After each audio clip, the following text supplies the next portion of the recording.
Law enforcement is a complex subject. Now, this might come over a little bit like Bill Buckley because he once bragged that his articles were written off the top of his head, almost like thinking out loud. Sometimes when you do that, you shortchange your potential. It takes careful thinking on complex subjects to know the truth. The other side of the coin is that when it comes to commonplace incidents within the parameter of our Commonwealth, you don't have time to think. You have to rely on your intuition and your snap judgments.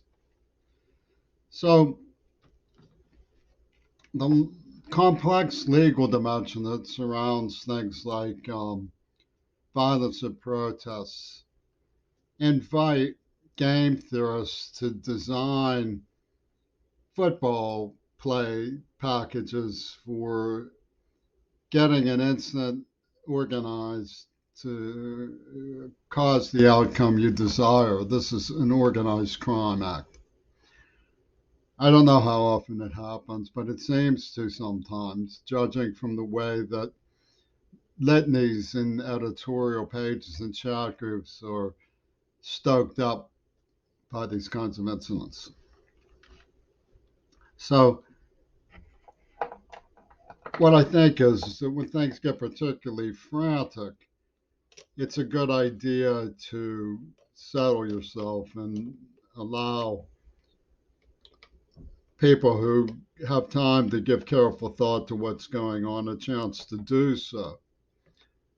It's in everybody's interest that educational system prepare our citizens for the difficult problems that come with being an engaged citizen. After all, that's what a person ideally wants to be from time immemorial. The idea of a citizen participant has been considered a romantic ideal. So difficult questions do arise. For example, how do you answer a question like could criminal proclivities in America have foreign instigation? You have to ask what are the loyalties there? And is it also possible that law abidingness could have foreign instigation?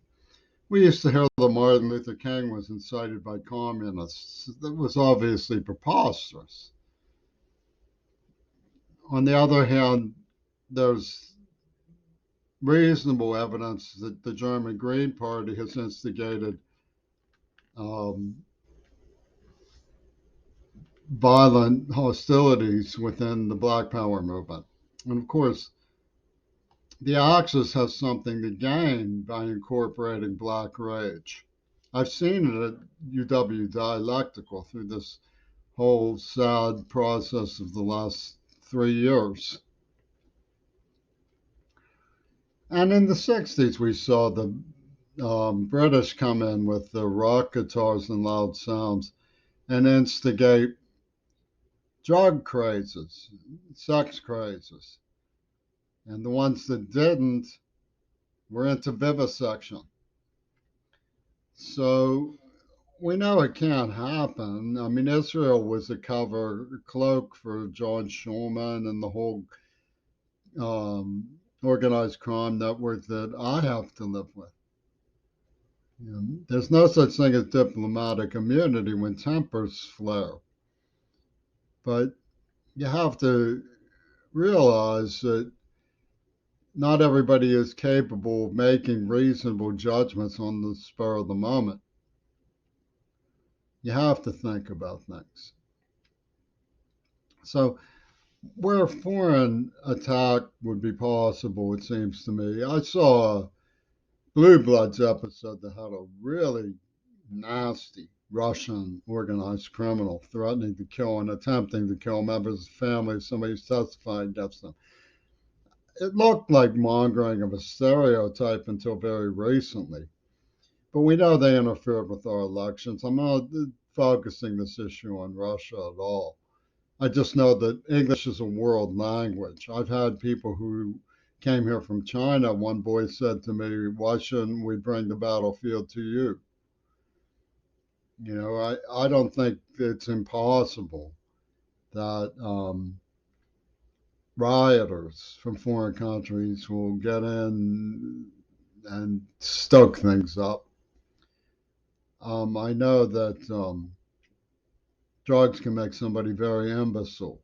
And they get this martial stuff going with the honor code that's tearing up urban environments with gangs, illegal weapons. We get shootings all the time in Tacoma. It's really a sad, scary place on that level. The whole West Coast, Pittsburgh had an ordeal recently. There's a lot of chain consciousness in the way that these things have been being designed that doesn't look so much foreign as it does licentious of masterminds.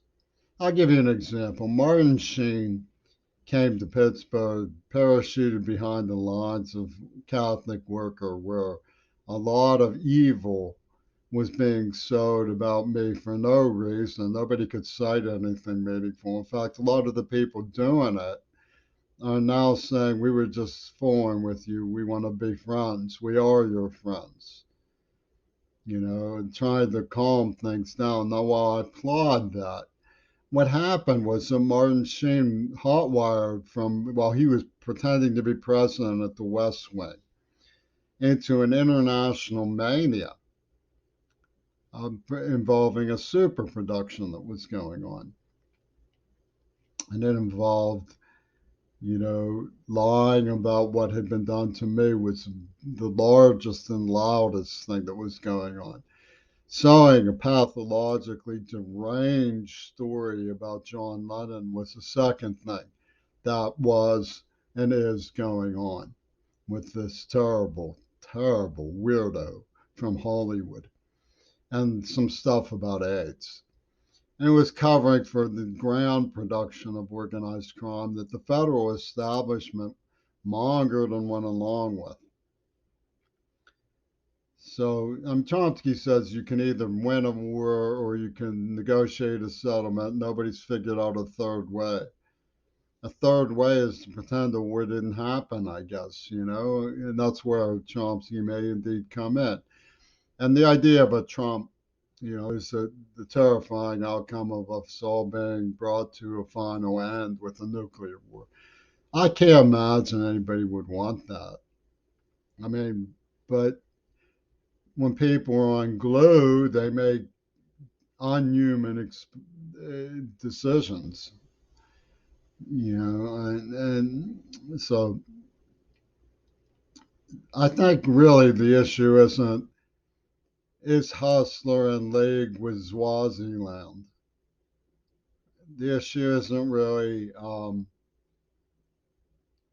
is Gweener, a maverick from On Cult who has special persuasion over Pan African Guyanans in Haiti,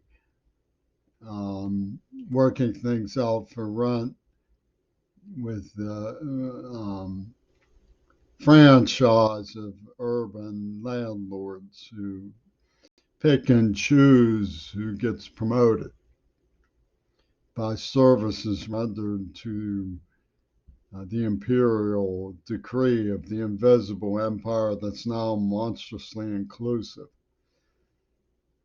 What it is it's more likely less conspiratorial, although that certainly could be worked out in the brain of somebody like Martin Sheen and Mel Gibson, who are identifiably at work in this matter.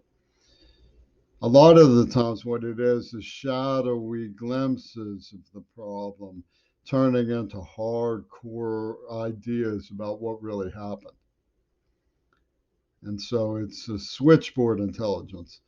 And the people behind this control all sides of the switchboards. It's a talking box. Like, ask yourself, in a movie that comes out in Hollywood, do the actors actually think the way they pretend? I mean, you got one guy over here doing this and the other guy over there not, and they're zapping each other. They're choosing sides, and one's the protagonist, one's the antagonist. Sometimes it's ambiguous, sometimes there's a twist. And then they all happily ever after at the Academy Awards, usually. Sometimes things at the Academy Awards get like the way they do at the Olympics. Sometimes they go no, no, no, no, no. But for the most part, you get relieved when the credits roll. What they're doing is using media without rolling the credits. They snap this way, they snap that way, they snap this way, they snap that way, and they get people all worked up. But really, they're playing all sides. It's a media mecha puppet show, and that's not theory. I've identified that as what's going on. So it's part of the oligarch system. I mean, I'm not myself not overly enthusiastic about class struggle. You know, the UW Dialectical has a lot of Marxists working for Donald Trump. You know, it's a social Darwinist network more than anything else. Yeah. And Spike Oldley, Spike Oldley. I was working on the AIDS attack to give him some information I was calling the thinning, and he shut it down. Oh, we're into pussy bowl. We want a picture of the black man on the wall. So, we never got around to trying to stop COVID-19 before it happened. They would poison you in the mouth. I mean, then run everybody into the streets. Oh, it doesn't spread at Black Lives Matter. Um, Copy. It doesn't hail on Mondays. Um, and so, I mean, you can't vie with something like that. It's just a blah, blah, blah, an inanity that goes on and on, which is why law enforcement can be um, uh, wise.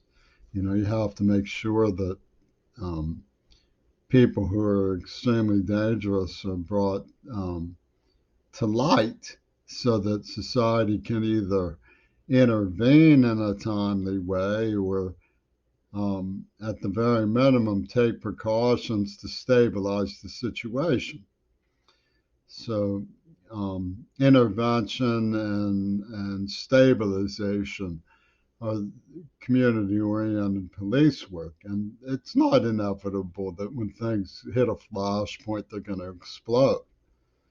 You know, the idea that it is inevitable is part of the PlayStation ethic that's at work in the media, Mecha Puppet Show. Gotta get the guy, like I'm reminded of myself sometimes, sort of tragic hero element of was I ever glad that I didn't pounce on Leslie Katz many times. You know, you don't want to throw your life away. It's stupid. You know, people regret things, find out what they did was completely misconstrued. You know, that's why you have people like Omar out in front saying we should join the International Criminal Court and work through the evidentiary material so that the society of the world can make clear that we want the best for each other. I mean, in my opinion, you could argue that Joe Manchin's sabotage of Build Back Better was a war crime. I mean, we're dealing with a existential threat to the entire human race in these fossil fuels. You know, but certainly the brutality is on the side of the people who said Martin Luther King was in the hand of communists. I mean, that's the whole point about why he gave an open mind to um, the leaders of North Vietnam was because he saw the bigotry in the way they were being stereotyped by people who refused to even listen to what they had to say. Yeah. So I mean, when people say get over yourself, I mean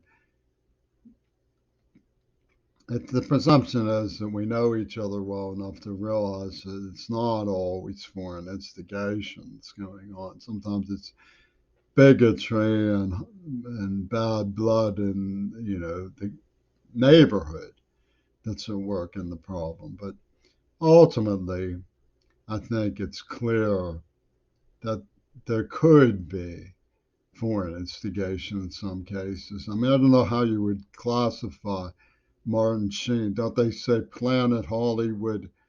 Well, that's a foreign planet. So, I mean, the generalization holds in a case like that horrible monster.